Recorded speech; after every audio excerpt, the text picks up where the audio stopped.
at least mom will be listening. So if you bring up Connor Stallions, we're just not going to listen to you. Number one is number one. 1,000 miles away from me.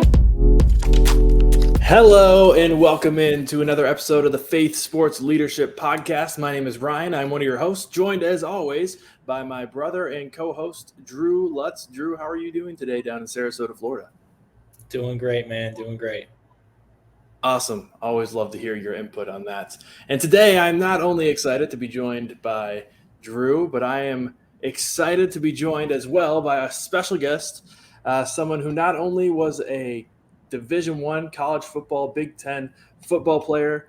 He is not only the recently engaged man living down in Texas, but he, when he was just 7 years old, climbed to the top of Mount Everest wearing nothing but Hanes boxer briefs. And with that, we are announcing our guest, Connor Schneider. Connor, tell us how did you get to the top of Mount Everest at only 7 years old in just Hanes tighty whities? That's a great intro there, but I don't know if that story is officially true, but I probably did run around in some Hanes underwear there a time or two back in the day. I'm sorry for that. I'm dumb. It's late. For those of you who don't know, we're recording late at night, past my bedtime, but that's okay. Super excited to have Connor Schneider join us. Drew and I have known Connor for a long time. We've been good friends for a while, played a lot of sports together growing up, backyard baseball, backyard basketball, football, played some pool. There were some intense games of pool basketball in the Schneider house growing up. You boys became men in that pool because you got thrown around by people. So, but with that, welcome to the Faith Sports Leadership Podcast. So glad to have Connor with us. So glad to have Drew with us. So glad that you are listening. The way that this podcast works is we talk about three things. We talk about faith, we talk about sports, and we talk about leadership. And so to kick us off, we are going to be talking about a specific passage in the Bible for about 5 minutes. If you are someone, we understand that not everyone is in the same faith journey, in the faith area that we are. So if you're someone who this does not pertain to you, I would encourage you just to fast forward to about the 5-minute mark where we'll be finished up. But I would also encourage you to actually listen in. Maybe a new thought might change your perspective just a little bit. But we're going to be diving into the book of James and reading 2 or 3 verses from the book of James, and then we're going to discuss them a little bit before diving into the rest of the podcast. So the passage is James 1, verse 2 and through 4, verse 2 through 4. I apologize. Consider it pure joy, my brothers and sisters, whenever you face trials of many kinds, because you know that the testing of your faith produces perseverance. Let perseverance finish its work so that you may be mature and complete, not lacking anything. And that is James 1, verse 2 through 4. I'll read it one more time and then we'll discuss it quickly. This is written by James. James was actually the brother of Jesus, which is kind of a cool note. James didn't believe that Jesus was the Son of God and the Savior and the Messiah until after Jesus had died, resurrected, and risen back up into heaven, which would kind of seal the deal for him. So this is the verse. It says, "Consider it pure joy, my brothers and sisters, whenever you face trials of many kinds, because you know that the testing of your faith produces perseverance. Let perseverance finish its work so that you may be mature and complete, not lacking anything." James 1, verses 2 through 4. Drew, I'd love to hear some of your thoughts on James 1, verses 2 through 4. What are some things that you had to take away from that passage? Yeah, in this passage, when I first read it, when I was at the beginning of my faith walk, I was confused by it for a little bit because I was like, am I just supposed to smile and be happy when bad things happen to me? Like, that doesn't make sense. But what I've learned is, like, the joy comes from finding that there's purpose in the pain and in the trial. A story that kept coming up to me when you sent this to us is, and I'm sure you've heard this, Ryan, with Dad coaching us when we were younger, but I remember he'd call timeout, slam his clipboard down and be like, man, I don't care if you're up 30 or you're down 30. Like, you play the same, you work your butt off. And when I was relating this to life, I'm like, man, I want to have that mentality, that joy of, like, when things are going great, I'm up 30 in life, like, work's going great, marriage is going great, family's healthy, all this stuff. I want to have that same sort of joy when I'm down 30, knowing that there's a greater purpose to that. And an example I was thinking of that relates to my life is when our grandmother passed away. I knew for a little while I was struggling with that, and I was like wondering why. Like, man, she needs more time. I want her to meet my kids someday. I just couldn't understand. Like, I was sad for a while. I didn't have that joy, and where the joy comes from that I found throughout that is she's no longer in pain. That's where that joy comes from. The joy comes from she's with our grandpa in heaven. The joy comes from she's in paradise with Jesus.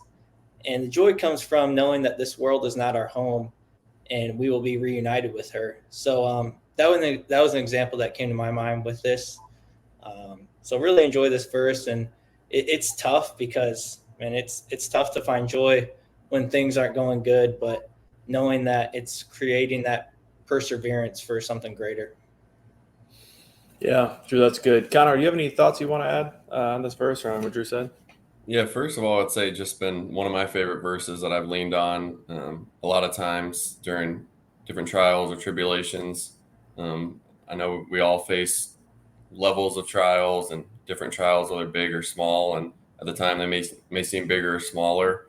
Just to piggyback kind of off what Drew said, when I would hear that verse, especially now, kind of think just like what a real challenge to truly consider it, pure joy in the moment, especially, looking back, it might be easier to look back and, when you can see the big picture and see what, God was actually doing through that trial. But I think initially what a challenge of really being able to be in the moment and consider it pure joy. And I think sometimes, you have to think it is bigger than yourself. The impact you can have on others, whether you're on a team or in a business or just the people around you who may not understand, how can this guy be walking through what he's walking through and still have this joy. And then, hopefully ultimately when they ask you or they, look deeper into your life, they realize it's really not you. It's, something bigger than you, and gives you an opportunity to share your testimony. And another story just to follow up on that I actually heard just this last week on a podcast. I was listening to Tim Tebow and Brock Purdy were on a podcast together, and they were just talking about Brock Purdy's story and really talking about, how Jesus uses, him being the last pick and how his story could have been, way different and, even less irrelevant if he was, picked third or fourth. And so I think in the moment, it's so hard to understand, why me? Why is this happening to me?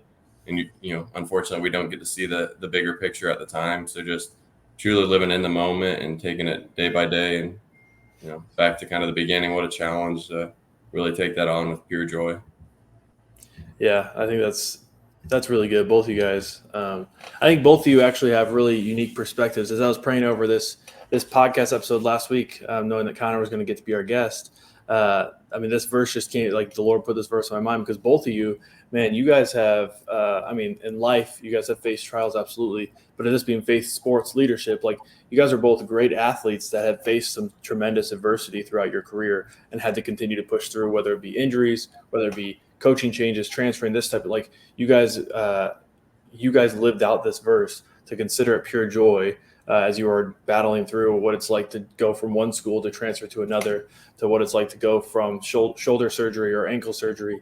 You guys knew exactly what it like, and both of you, like literally, I picture both of you in surgery rooms getting ready for injuries or in rehab doing physical therapy. Like I just know you guys are both just like smiling with like, oh, people think I'm going to be knocked down for this, not a chance. And so it was really cool to hear both your guys' perspectives now removed from being superstar athletes to apply it to your everyday life.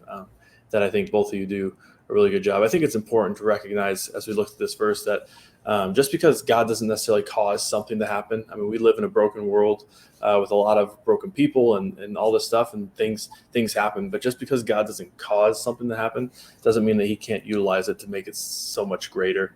And I think both of you guys kind of hit that. So thank you guys for sharing. That was the faith aspect of the Faith Sports Leadership Podcast.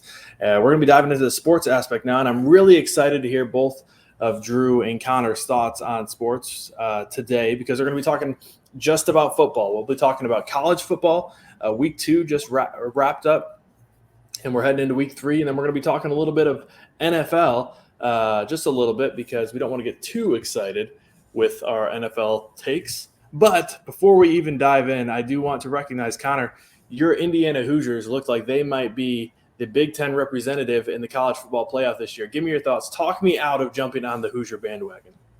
Well, in my Hoosier delusion, I can see a clear path to 8-0 to start the season. So I don't know if that's a good thing or a bad thing. But good start, 2-0. There's not a lot of times we can always say we're undefeated. So we're going to enjoy that while we can with UCLA coming up this week. But based off the transitive property and with a lot of South Bend Notre Dame fans probably tuning into the podcast, IU beat Western Illinois 77-3, and Northern Illinois beat them 50-something to 14. So based off of that, I think the Hoosiers probably beat Notre Dame if given the opportunity this year.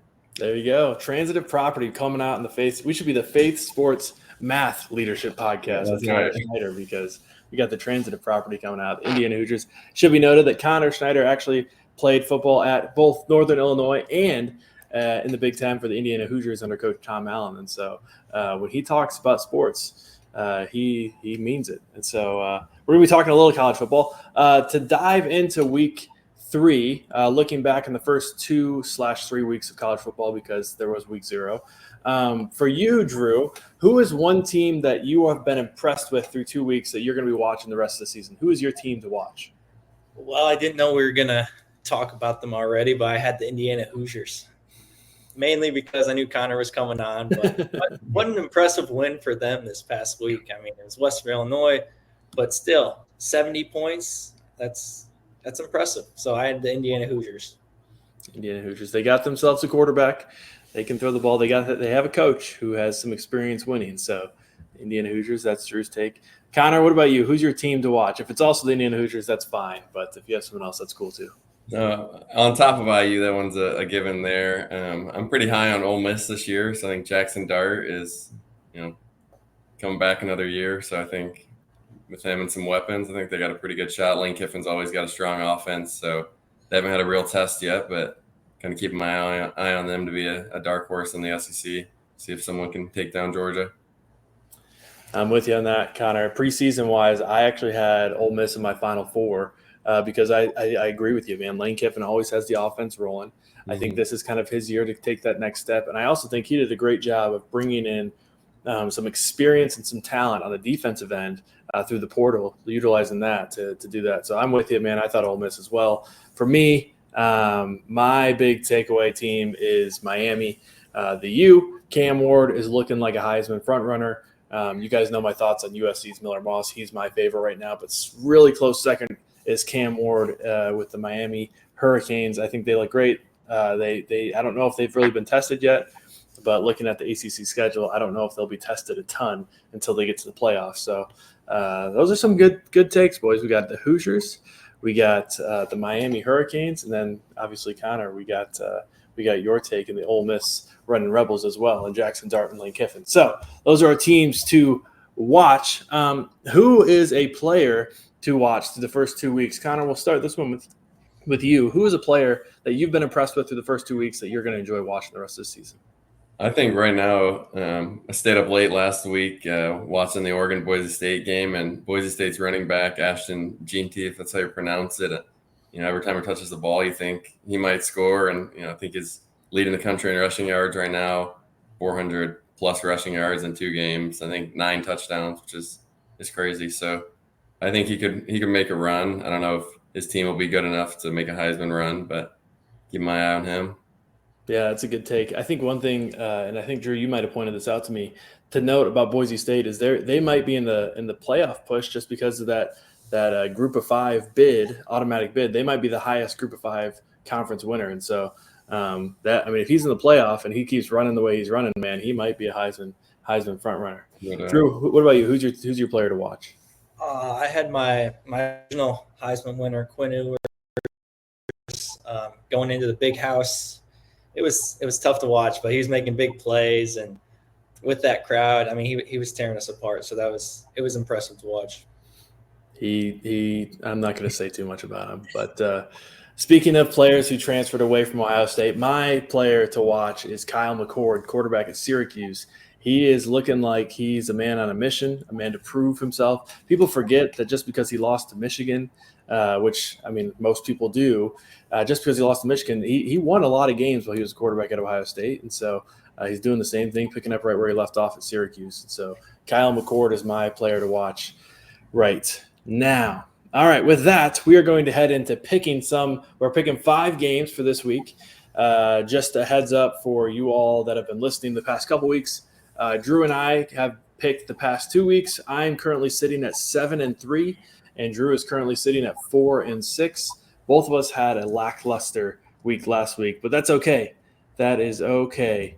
For this upcoming week, we will start with Arizona at Kansas State.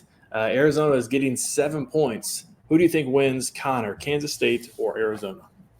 I like both teams, actually. I like Kansas State's quarterback. I know he kind of pushed Will Howard out to Ohio State, and if you get pushed out of the starting job and you go to Ohio State, you must be pretty good. But I really had my eyes on Arizona. A couple of their guys did not follow Jed Fish to Washington. I believe their receiver, Tatero McMillan, had 300-something yards and crazy week 1 game. So I think I'd go with Arizona and, +7 there. I think they'll pull away. And Kansas State lost to Tulane last week so.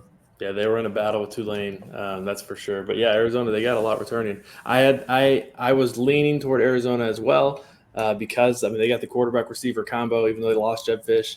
But I had to go with the man that looks like sunshine from, remember, the Titans, the Kansas State quarterback, who didn't have the best week last week, but I think he will step up on the big stage and put it together. His hair actually kind of it reminds me of you back when you had your nice long hair. I know. It makes me want to grow back a little bit, but he's got it a lot longer and probably a lot better than I had it. So.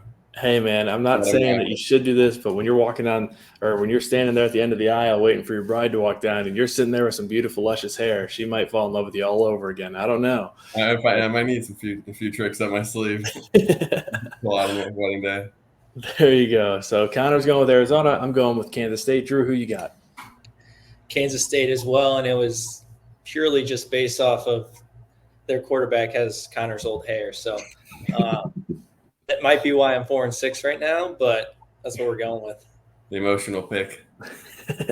Yeah, I don't feel good about my pick now, knowing that I went against Connor and went with Drew. So that's okay. Now we're going as us all Indiana boys are looking at the Notre Dame at Purdue game. Notre Dame coming off of a tough loss to Northern Illinois, but they're still 12.5-point favorites at Purdue. Drew, who you got winning this game? Yeah, I got Notre Dame bouncing back with the win. A lot of pressure on them. I think they're going to come ready to play and take down Purdue. Purdue looks good though, so it'll be a good game for sure. Yep, Connor. I'm with Drew. I think Notre Dame. It's a must-win game. I think they got to come out and prove themselves that was a fluke, and I also never picked Purdue to win anything, so we're going to go with Notre Dame. Yeah, I don't know. They might pull Zach Edey out from the stands and line him up at tight end, but I think I'm going to go with Notre Dame as well. I think last week was a wake-up call for them. I mean, teams can fall. They had a great big win against Texas A&M. Now everyone's calling for Marcus Freeman and Riley Leonard's head. So I think they're going to pull it back together. I think Purdue's a good team. They'll compete in the Big Ten, probably make a bowl game, but I think Notre Dame's still Notre Dame. So I'm with you on that. So all 3 Notre Dame, that's never good. Now we are going to Columbia, South Carolina, where LSU is taking on South Carolina. South Carolina at home, 7.5-point dogs. Who you guys got? Connor, what about you? LSU at South Carolina. I'm going to go with LSU. I think South Carolina isn't that good. I think Kentucky is horrible. And so I think that was a easy week last week to kind of secure College game day there. But I think Brian Kelly's been pounding the table literally in some interviews, and I think he's got the guys rolling out in Baton Rouge.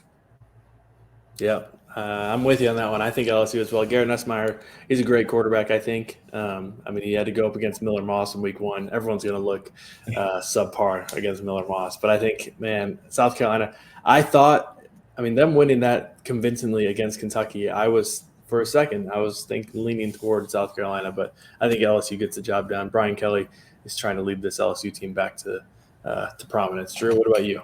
Yeah, LSU as well, and same reasons. So LSU. We are real diverse opinions here on this podcast so far.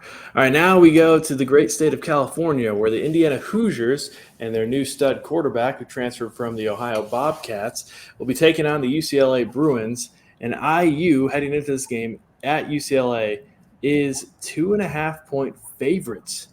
Connor, who do you think wins, and why do you think Indiana is going to win this game? Easy answer.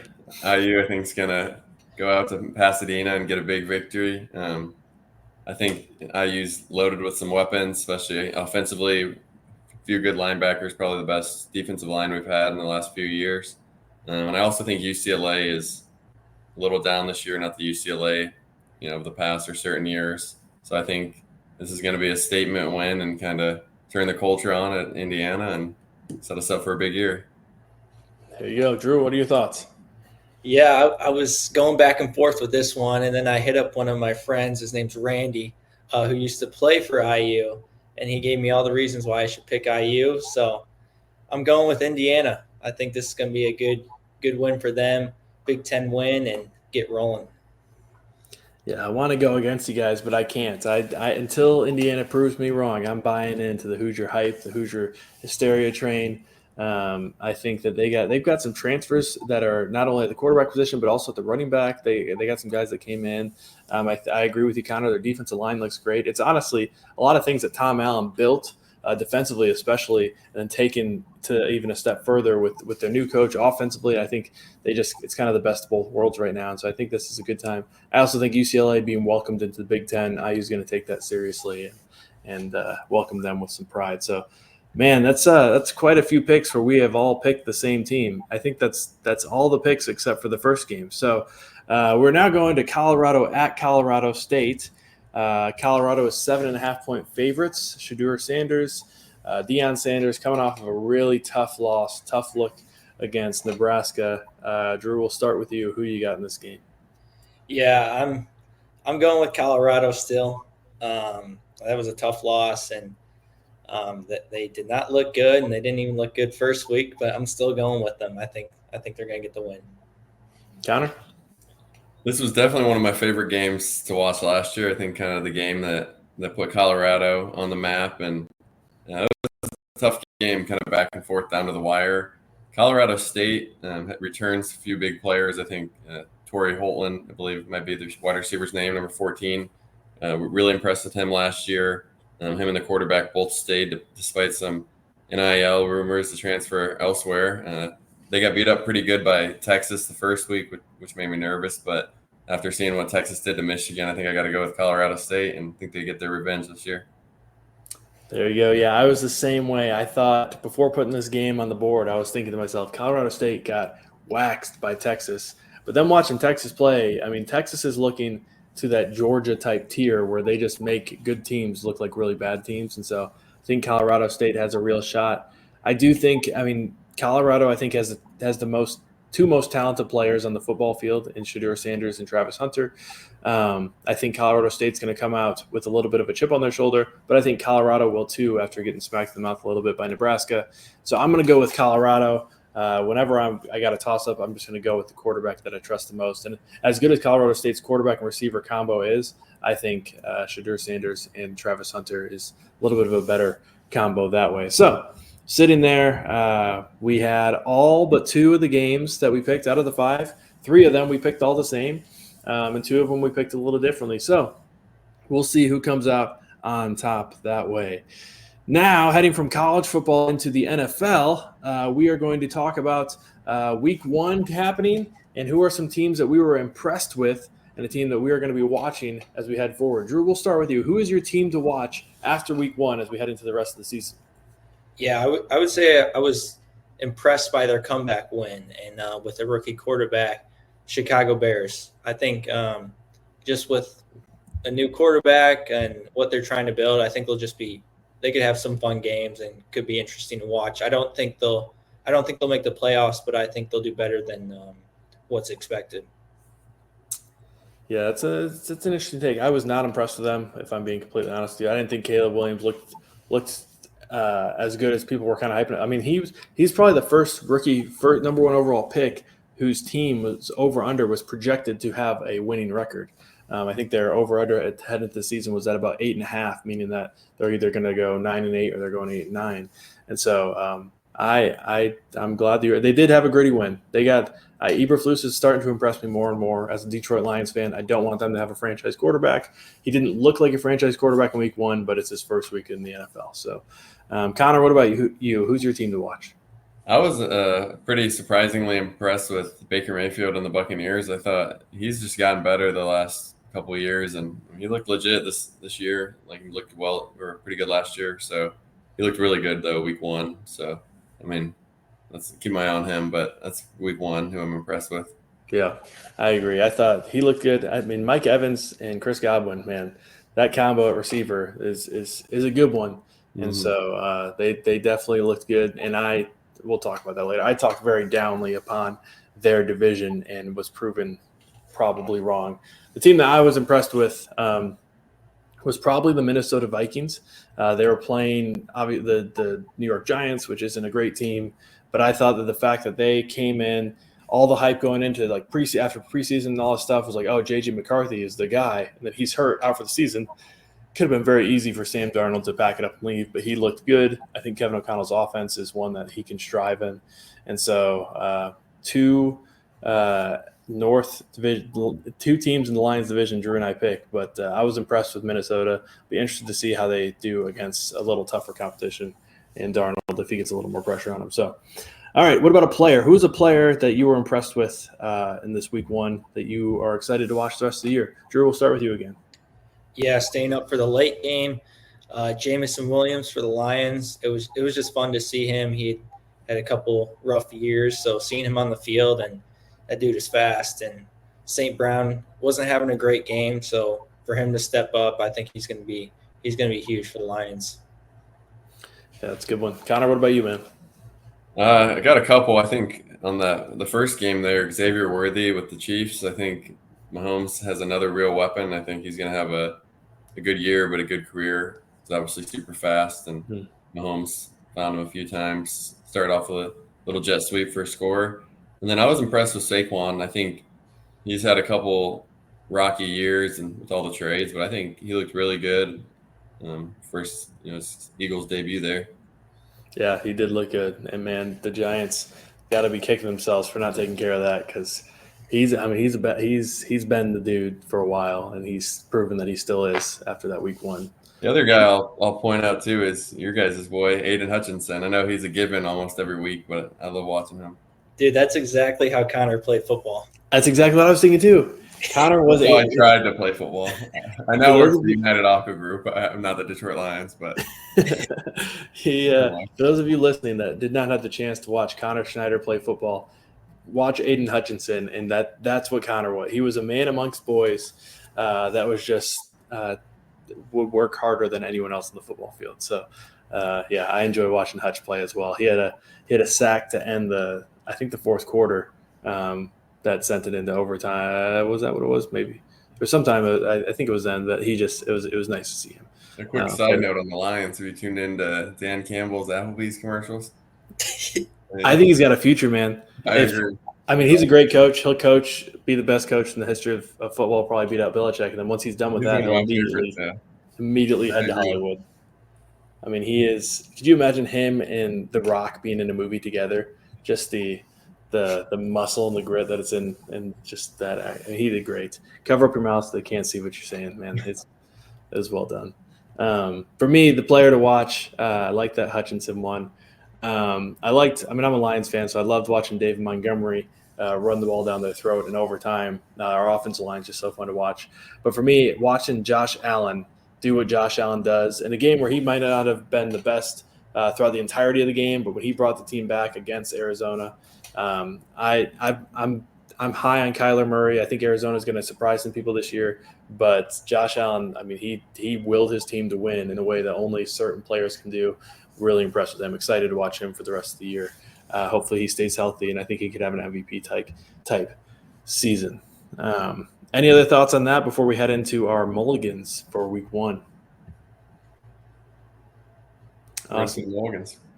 They're ready for some mulligans. All right, so what a mulligan is, for those of you who don't know, if you're golfing and you slice a drive like my brother so often does, you say mulligan, and what you do is you get to take another hit at the ball without getting a stroke lost or anything like that. So that's what we're going to do. Anything that we thought heading into this NFL football season, we could expand it to all college football too, to college football and NFL. But I think we might just all be on NFL. But heading into the NFL football season, something that we thought was going to happen, and now that we are 1 week in, we are thinking there's no possible way that is going to happen. Drew, we will start with you. What is your mulligan for week 1? Mulligan for week 1 was I thought Stroud was going to have a sophomore slump and the Texans were not going to be as good as people hyped them up to be. Watching them against the Colts, I think Stroud's going to have a great year. They ran the ball great. I think that the Texans are legit, and that's my mulligan. Yeah, I think you might have been influenced by our last week's guest, Nate Ertz, as a diehard Colts fan because, man, C.J. Stroud looks good, but they added weapons around him. Stephon Diggs, Joe Mixon looked like Joe Mixon of years past, and so I think that's a smart mulligan for you to take that way. Connor, what about you, man? What's a mulligan for you? Going into the year, super high on the Falcons. I think getting Kirk Cousins, obviously a former Indiana Hoosier, Mike Penix to back him up, but really loaded up the defensive side of the ball this year. I think I was super high on them and lost to the Steelers with Justin Fields back there. That was a disappointing 10 points I think they scored. And then that's number one mulligan there. The other one, I thought Jordan Love was going to be MVP this year. He was my guess, and he might have hurt his knee. I don't know long-term there, but that might screw up my MVP pick there, unfortunately. Yeah, it's a tough look, buddy. What do you think? There's some rumblings right now around Atlanta that they just need to bite the bullet and go with Michael Penix and let him start playing. What are your thoughts on that? From a personal standpoint, I would love to see that just to watch Penix. And I think we've all been watching Kirk Cousins for years. I think they paid him a lot of money, so they're going to have to ride with Cousins and maybe a year or two trade him if they kind of want a fresh start with Penix. But I think it'll be the Cousins show all year, and unfortunately, it didn't look too good. There you go. Well, sticking in that division, my mulligan is going to be my breakout team for the year 2024 that I thought was going to be the Carolina Panthers. I'm buying it. I was buying in on Bryce Young. I must enjoy watching smaller quarterbacks play because I like Kyler Murray, like Bryce Young. But, man, for them to get blown out of the water by the New Orleans Saints, coached by Dennis Allen, maybe I'm jumping the ship too early, but I just don't see them competing for that division championship, and so I'm gonna have to bite the bullet on that and take that out. I did pick. I've said at the beginning of the year that the Steelers are going to surprise people. I think that they surprised people with 6 field goals in week 1 against the Falcons, so did have that going for me. With that, any other thoughts on sports that you guys want to hit on? Anything else? Any other hot takes? Any WNBA takes, any tennis takes, Formula One, anything else that you want to talk about sports-wise before we head into this next section? Glad football's back, man. It's fun. 100%. Football season is back. I just realized as we're talking, we're hitting up 3 states right now. We got Indiana, Texas, and Florida. This is a nationwide podcast. Covering our grounds. We are covering our ground. That's a great way to. We got the high school basketball state, we got the high school football state, and we got what is Florida? They're pretty good football-wise too, right? Yeah. They got IMG Academy, so J.J. McCarthy went there. With that, we're going to head into the last section of this podcast, which is the leadership section, where we're going to have a quote, talk about that quote really quickly, but then we're going to have a couple questions for Connor and Drew to answer, as both of them are former elite athletes that are now entering into the next season of their life or have entered into the next season of their life. And we just want to hear different things about their perspective, about leadership. They are both very wise young men. And so I know I enjoy learning from this section of the podcast. And so the quote actually comes from legendary football coach Vince Lombardi. This is what the quote is: "Leaders aren't born, they are made. And they are made just like anything else through hard work. And that's the price we'll have to pay to achieve that goal." Or any goal. Vince Lombardi said that. I'll read it one more time. "Leaders aren't born, they are made. And they are made just like anything else through hard work. And that's the price we'll have to pay to achieve that goal or any goal. Now, the first question I want to ask you guys is, how has your past, looking at this quote, how has your past influenced where you are as a leader today? How has your past influenced where you are today as a leader? Drew, we'll start with you and then head to Connor. Yeah, so when I thought about this, I thought about, you guys know, legendary high school basketball coach Al Rhodes coached us all at Penn High School, and how smart he was with getting guys experience, especially at a young age, like me as a freshman. I just remember going in and remember how fast it all felt, and like I couldn't even think, it was going so fast. And with experience, how much it slowed down and just got so much easier for me. I think the same thing with leadership. I've been thrown in situations where I had to lead, and maybe at the beginning it was super fast for me and I didn't know what was going on. But the more experience I got, the more it kind of slowed down, and I could lead those people. That makes sense. Connor, what about you? I think in this quote, I like how it starts off and says, leaders aren't born, they're made. And I think kind of tying that to my past and the things I went through really did kind of make me who I am today. I think there's a lot of trials we go through, and ultimately your story and everything you go through, if you take it, learn from it, and kind of apply it to certain areas of your life, you can truly lead and help others based off of kind of what you went through. And I think it really did kind of make me who I am today. Not everything went my way, and that's life. So I think just being able to take that into certain situations and really using that as confidence, I learned a lot throughout different things. Take sports, for example, put a lot of effort into that, was really my identity for a while, didn't go my way. Fortunately, in hindsight, that's not my identity anymore. And as that gets taken away, you're kind of left looking for something else. And I was able to put my identity in God's hands and who he says I am. And I think really that's just given me the confidence to live out my life with a different purpose. In the corporate world, my age has always been something that I've kind of at times mentally let hinder me, thinking, I'm too young to be leading this meeting or too young to be doing this. And I think just ultimately reflecting back on past experiences and who we are and who God says we are, using that confidence to just go in there, and if it doesn't work out, take it on the chin and learn from it and keep going. So I think that's kind of my short take on that.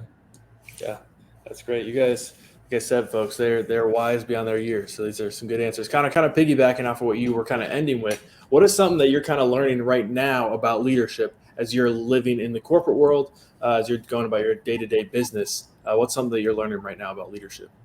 So I think one thing that I'm learning, and this is probably different for lots of people, but really preparation has directly affected my confidence. If I'm prepared, I'm going to be a lot more confident. And then I think kind of watching other people, whether coworkers, leaders that I have, or the different business owners I get to interact with and work with on a daily basis, you see great leaders, average leaders, bad leaders, and I think just seeing everyone, they have different styles, but really, what is the goal you have as a leader? And I think in my position, I want to continue to develop and lead more people and impact people. But what's the goal? Is it to make more money? Is it to have a title or power? Is it to impact different people and make people the best versions of themselves? I think Drew, for example, he's in a great opportunity, gets to pour into college athletes and 18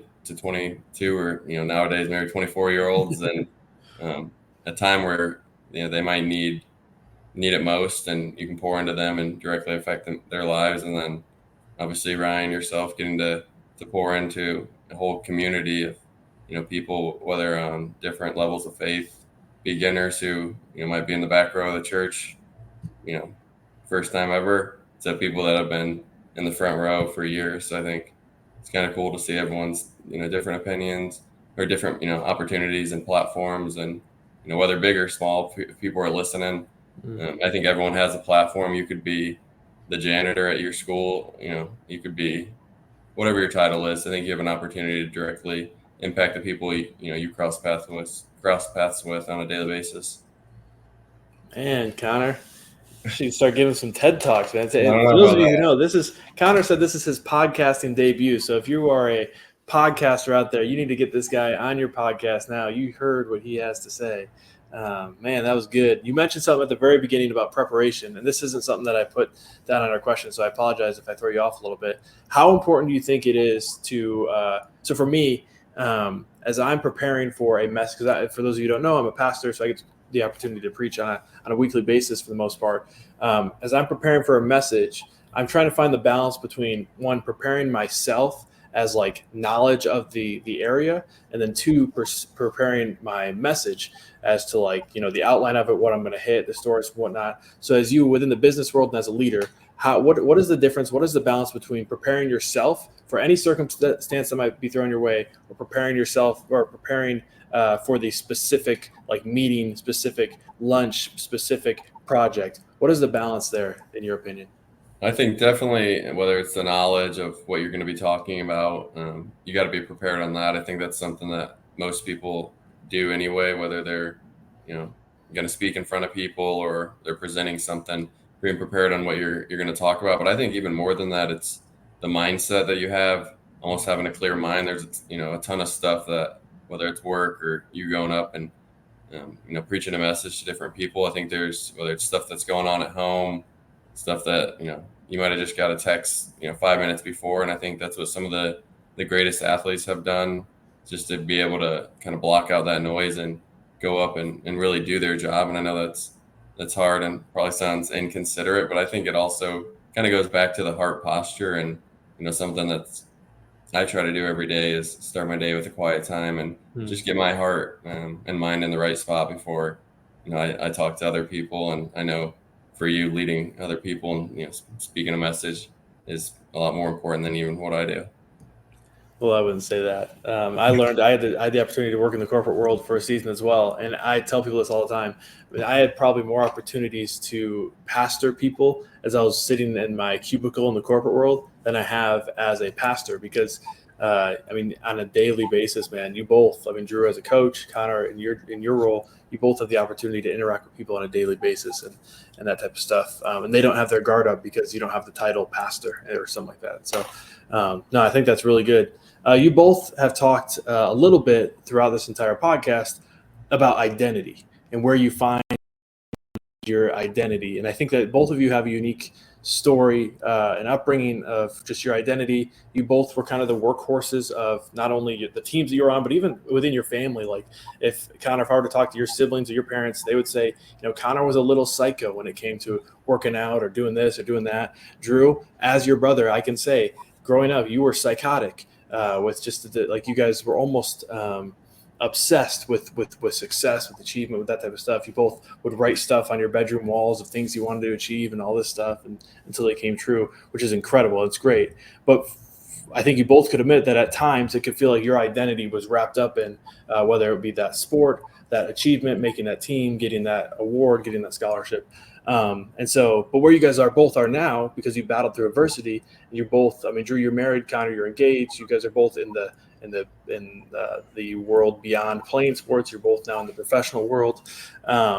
Where do you find your identity? How did you get to that place where you are now at the place where you're at with your identity?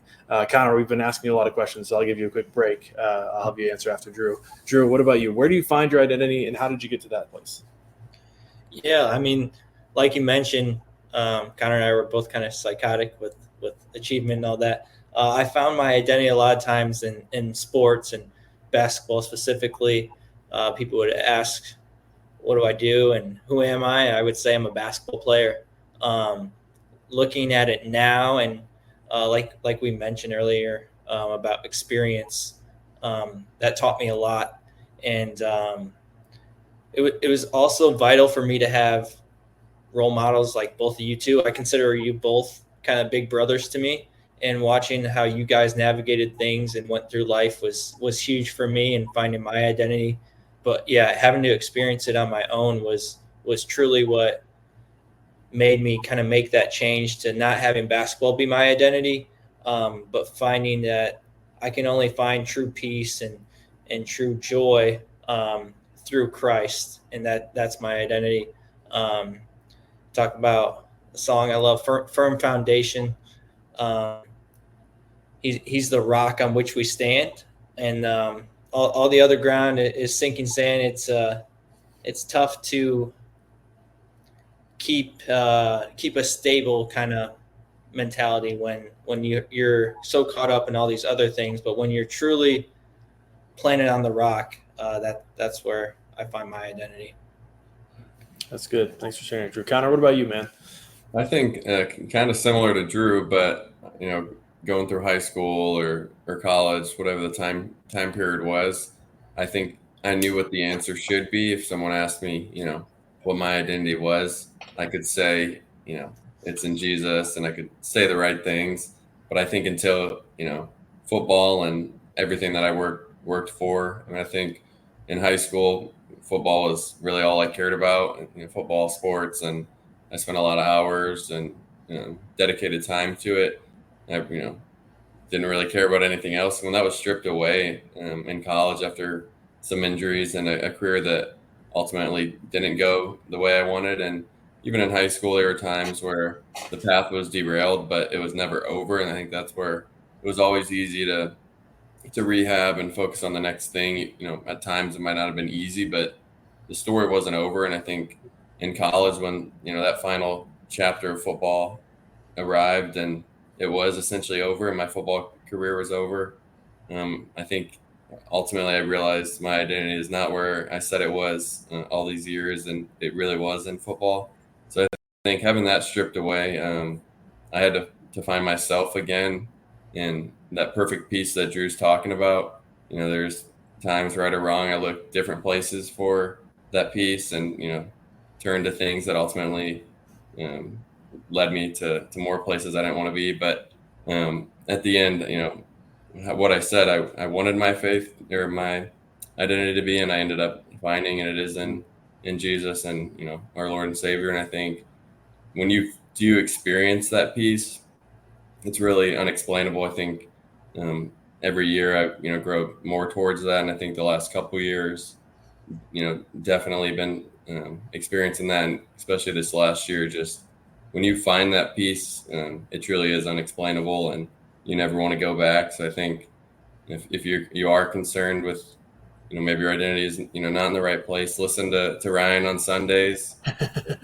or really just open up the Word. It's the one book that I truly believe will read you. So open it up, and you'll find some answers in there. Yeah, you mentioned something about you knew all the right things to say. I definitely felt that, and then until you experience it, like you said, like there's just I don't even know how to explain it, but there's just so much peace, and once you actually find it and you actually live it out, rather than putting on this front like you have it all figured out, when really you're searching it in all these different things. So I thought that was really cool. And Connor, you've been a great role model for me, and I'm just really proud of where you're going and what you're doing down there in Texas. So super proud of you, man. I appreciate it. I think that's the coolest part, as Ryan mentioned, being in 3 different states, being able to connect at lots of different times, whether it's text or a podcast like this. I think that's one of the coolest things of you guys doing this, just being able to get to connect. We don't always get an hour to talk about sports, faith, leadership, so to carve out that time. Yeah, it's been fun. It started out as Drew and I just FaceTiming every week because we're living 1,000 miles away, and we just turned it into, hey, we're going to make a fake sports talk show where we're going to talk about life and leadership and faith and stuff. And so I'm excited. I'll say this, and we'll kind of wrap up from here. Both of you guys, man, I'm so proud of both of you guys. Getting to watch both of you as you've journeyed through.